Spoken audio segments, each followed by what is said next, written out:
Chill, bro. Fuck down. Fuck What the fuck is wrong with you, man? I was going to the store. Don't you ever fucking put your hands on me.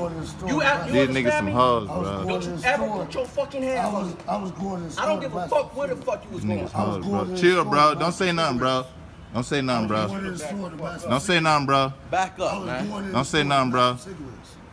You put your hands on me ever again like You put your hands on me. Let me let you know. You just put your hands on me. You just put your hands on me, bro, so it's cool for you to put your hands on me? I put my hands on you. You didn't? Man, watch out, bro. Watch out, man. Watch out, bro. Why you walking on me? What you want? I'm not doing shit to you, bro. I'm about to make you, dog. For what? You better back your ass up. What am I doing? How far you want me to back up? up? How far you want me to back up, bro? The fuck is you doing? Y'all touch me. Bro, how much y'all say?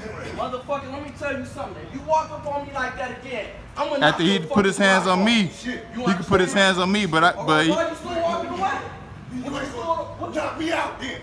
Knock me out. Mike, chill, bro. How much y'all cigarette? Chill, bro. 705. Cause these niggas some hoes, as always. 705. We need you to get Fuck off you. I ain't need your face, bro. I'm saying about my vehicle, bro. You jumped out of your vehicle all the way over there. I'm posted. Y'all niggas some hoes, man. Give me a camera. Relax, man. Give me a Relax, camera. it's not worth it, bro.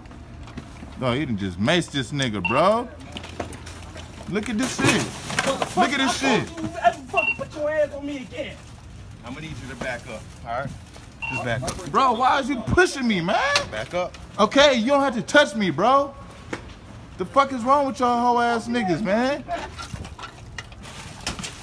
Look at him putting his knees on him and everything.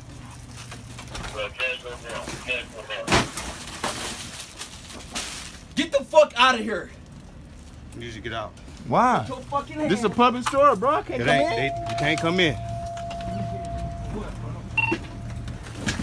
These niggas hoes, bro. Mike, stop fighting, bro. Stop fighting, Mike. Bro, you recording this shit, bro? Better keep your ass down. You recording this shit, bro?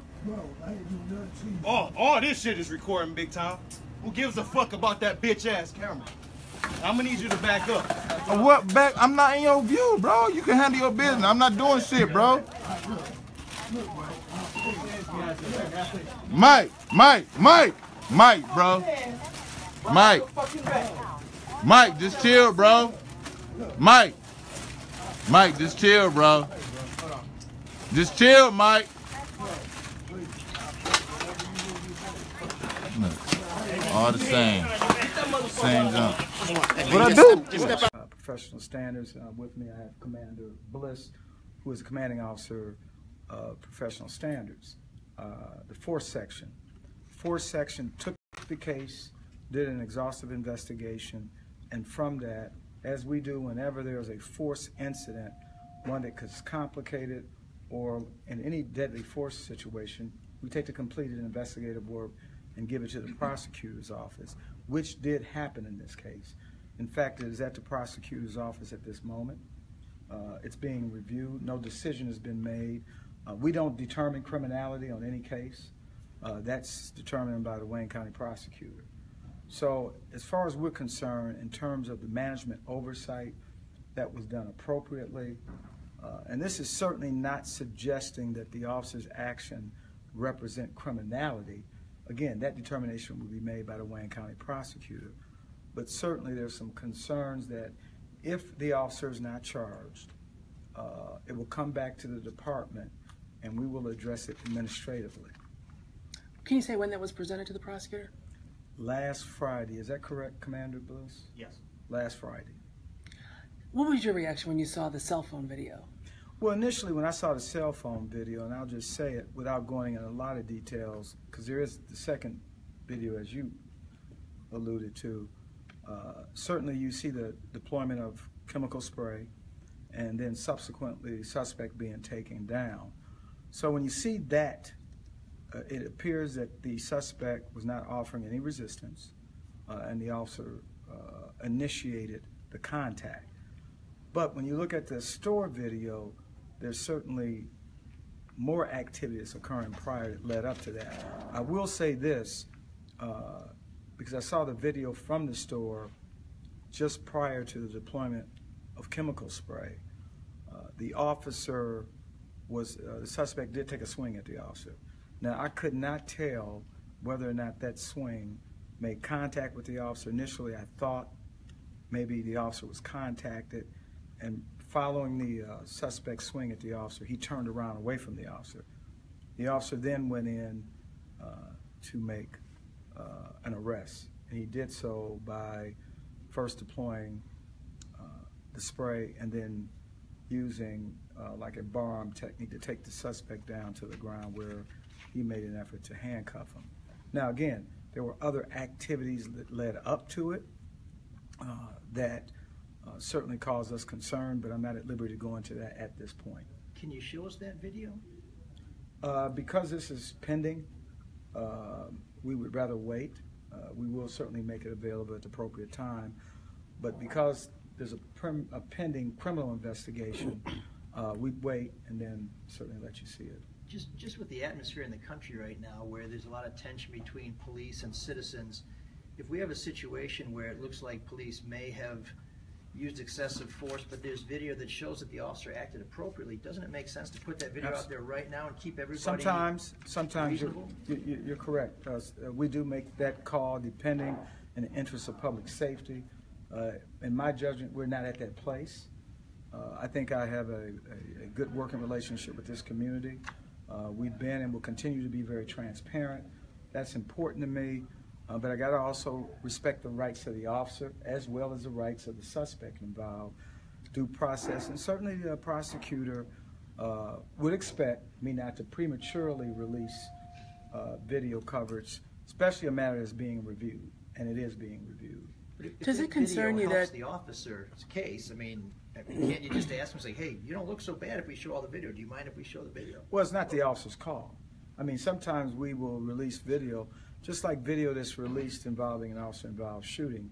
Now, I will typically, because of, as you pointed out, all the issues that we're facing today in the country, it's important to, as quickly as we can, get information out. For example, I remember very vividly a situation in Cincinnati where a 16-year-old African-American man young man was shot by Cincinnati police. And it was a scuffle, and from that, the suspect was trying to disarm the officer, and the officer made a decision to use deadly force. Because of the sensitivity of that issue involving a teenager, and the fact that the video, almost like this case, the video only showed a small portion of what took place, we released to the family first an entire video to show what transpired, and then eventually released it to the public, and the situation settled down. So it's a case-by-case situation. Again, I will always err on the side of being transparent. I will always consider the rights of those involved.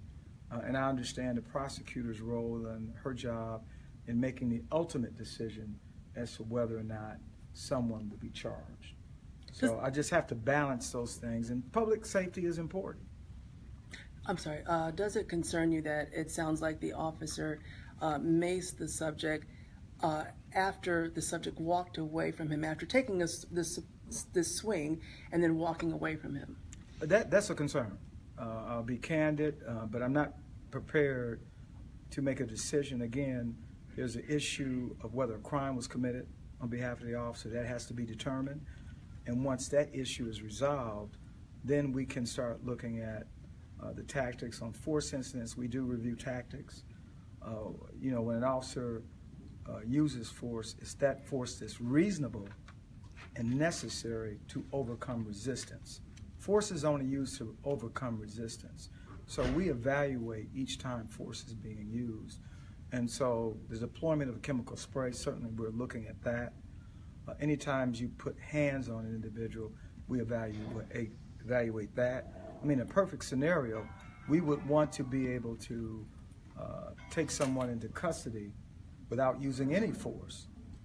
Unfortunately, as I've reported out many times before, any time an officer uses any amount of force, whether it's taking someone to the ground, whether it's using a side handle baton, and the image that most comes to mind for me is the Rodney King incident, clearly representing excessive force. The deployment of spray, that never looks good. And so it's important to explain why the officer had to do what he did, and if his actions didn't properly represent overcoming resistance, that maybe the suspect did or did not pose a threat or concern to the officer. So there are a lot of issues that we do take a very thorough evaluation of those issues. Chief, did anybody make a call for assistance on this to the gas station or anybody, or did these four men just encounter each other at this spot? Well, as it turned out, there was no call for service. The officers were already, or at least two of the officers were already at the location. Not certain at this point if the officer involved in the force incident had a prior contact with the suspect. There's a probability that there was some prior history. And later on in the video, you see additional officers coming to the location, which for me suggests that there was a call for assistance at some point. What's the status of the officers? Go ahead, Okay. Jim. So the status of the officer, he's assigned to desk. He's on restricted duty, assigned inside to desk duty. And that was done not because of his story, but that was a decision made by Commander Ewing immediately following the incident after he had some concerns, and that matter was then transferred over to our professional standards section. So for a couple months he's been on desk duty? At least May, if I'm correct. Is that correct, Commander Ewing? Yes, it is. Okay. Well, Okay. this happened May 31st, so would it be fair to say June and onward? I mean, how Yeah, well, quickly as was soon he as taken off the road? the commander had a chance. So what has to happen? Field supervisor does an investigation. That may take several days. It works its way up to the commander.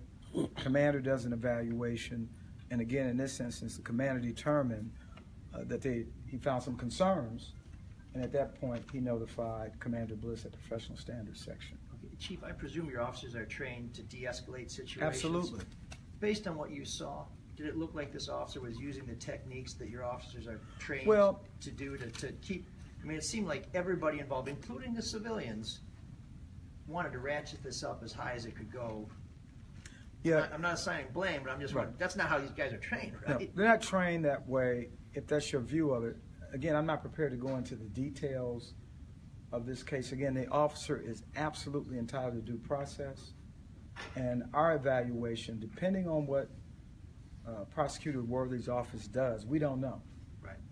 But she'll conduct an independent review of it, and following that review, she'll make a decision whether or not that there was criminality on the part of the suspect or part of the police officer, and if there is no criminality, then we'll address it from an administrative end. Okay, thank you, Chief. Any prior history of issues involving this particular officer that need to be reviewed, such as traffic accident, chases, or anything like that? I don't have that information with me.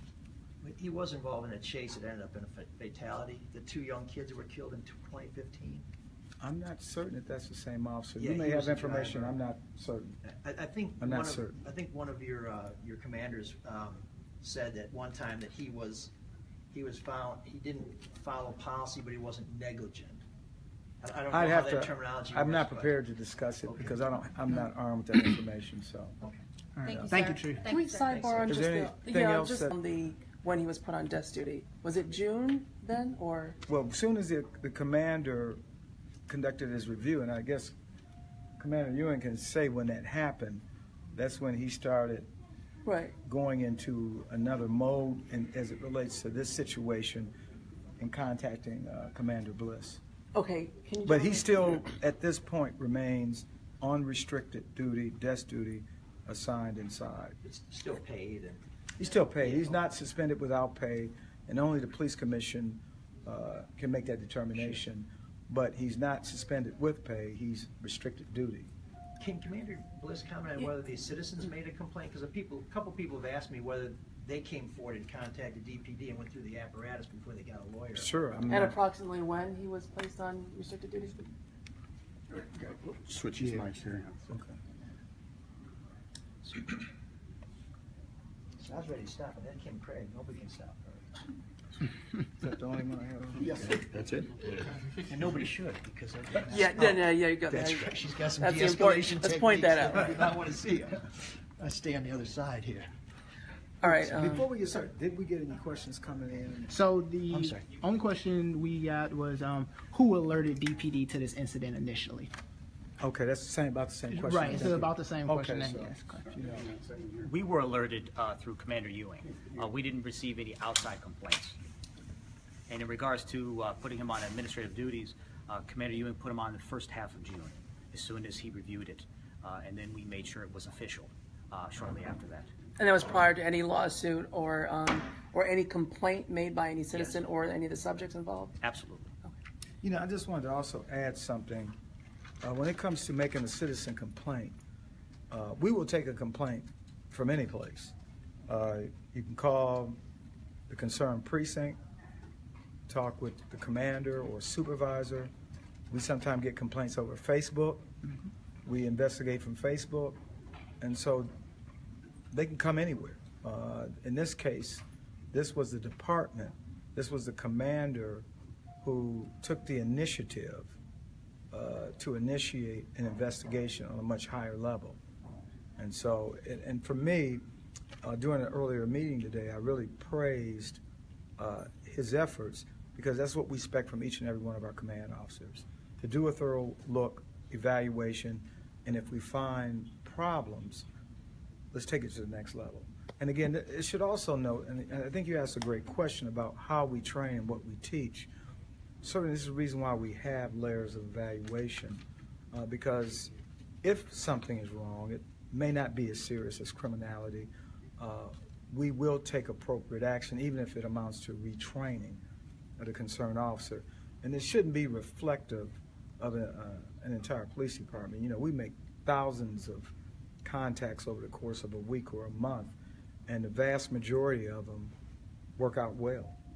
And when we have one that doesn't work out as well, we certainly don't want the public to view that as this is the standard operating procedure of the police department. And your first and last name, sir?